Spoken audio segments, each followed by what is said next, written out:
চাট হাউচত সুমধুৰ হিন্দী গীত दे जिगर दिल में जगाया आपने বলিউডৰ হিন্দী গীত গাই ভাইৰেল নগাঁৱৰ সুমধুৰ কণ্ঠৰ গৰাকী ৰমজান আলী।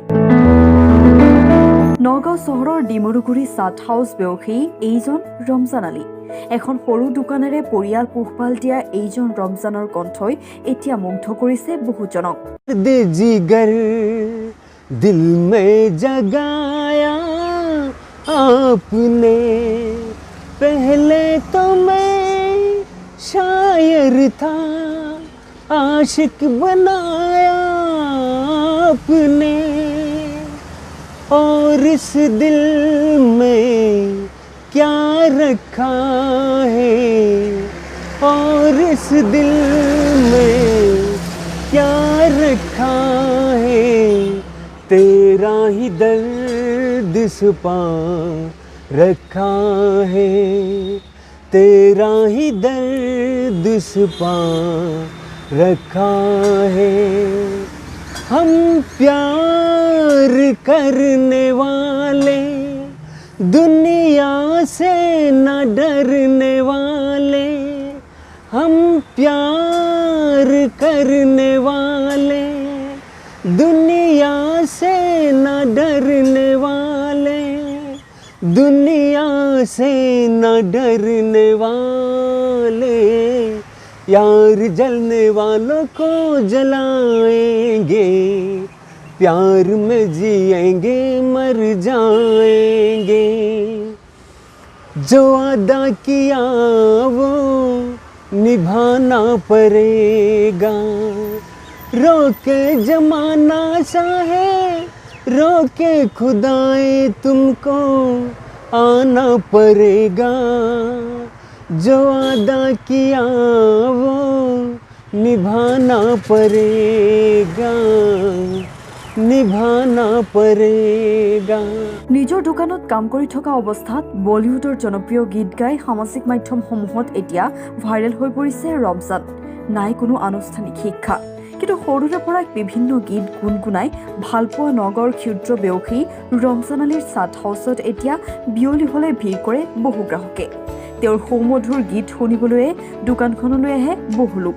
তেওঁ গীতৰ জৰিয়তে সামাজিক মাধ্যমসমূহত ভাইৰেল হোৱাৰ পাছৰে পৰা তেওঁৰ দোকানত গ্ৰাহকৰ সংখ্যাও কিছু বৃদ্ধি পাইছে। শেহতীয়া কভিড পৰিস্থিতিয়ে সৰ্বস্বান্ত কৰা ব্যৱসায়ীজনে সুযোগ পালে তেওঁৰ ব্যৱসায়ী আগবঢ়াই নিয়াৰ লগতে সংগীতৰ আনুষ্ঠানিক শিক্ষা গ্ৰহণ কৰাৰো সপোন দেখিছে ৰমজান আলীয়ে।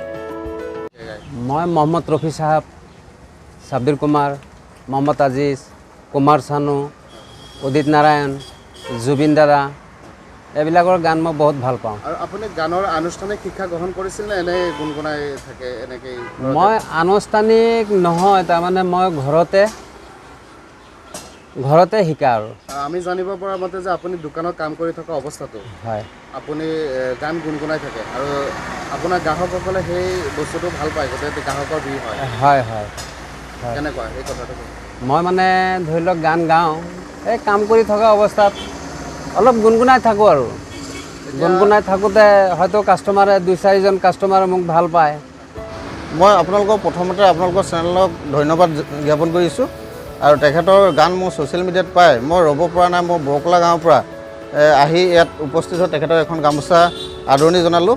আৰু মই অসম ৰাইজক অনুৰোধ জনাওঁ যে যিবিলাক বিহু মঞ্চ নতুনকৈ আগন্তুক আহি আছে লাখ লাখ টকা দি তেখেতসকলক আনিবলগীয়া হয়, গতিকে তেখেতক লোকেল হিচাপে আমন্ত্ৰণ জনাবৰ বাবে মই অনুৰোধ কৰিছোঁ।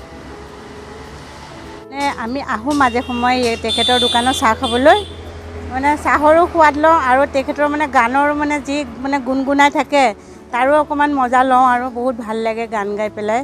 মানে তেখেতৰ সুৰ বহুত ভাল লাগে, মানে প্ৰায় আহোঁ আৰু আহি চাহ একাপ খাওঁ, গান এটা শুনো। আপোনাৰ দৰে আৰু লোক হয়তো আহে নিশ্চয় নিশ্চয়। আৰু এনেকুৱা নেকি যে গান শুনিবলৈহে বিশেষভাৱে গ্ৰাহকসকলে ভিৰ কৰে? হয়, বেছি মানে প্ৰায় মানুহ ধৰি লওক চাহ কাপো খায় আৰু মানে গানো শুনে, মানে প্ৰায় মানুহ আহি ভিৰ কৰে আৰু গান শুনিবৰ কাৰণে। কয় আমিও শুনো যে ৰমজান দা আপুনি গান এটা গাওক, আপোনাৰ সুৰ ভাল লাগে। মানে এইটোৱে হয়, ভাল লাগিছে মোৰ, মানে নথৈ আনন্দিত, বহুত ভাল লাগিছে তেখেতৰ গান শুনি। আৰু মানে দৰ্শকেও চাইছে যাতে আৰু অলপ যদি ৰাইজে যদি শ্বেয়াৰ কৰি দিয়ে মানে তেতিয়া ধৰি লওক তেখেতে আৰু অকণ পপুলাৰ হ'ব আৰু ভাল লাগিব। News desk report, news online Assam.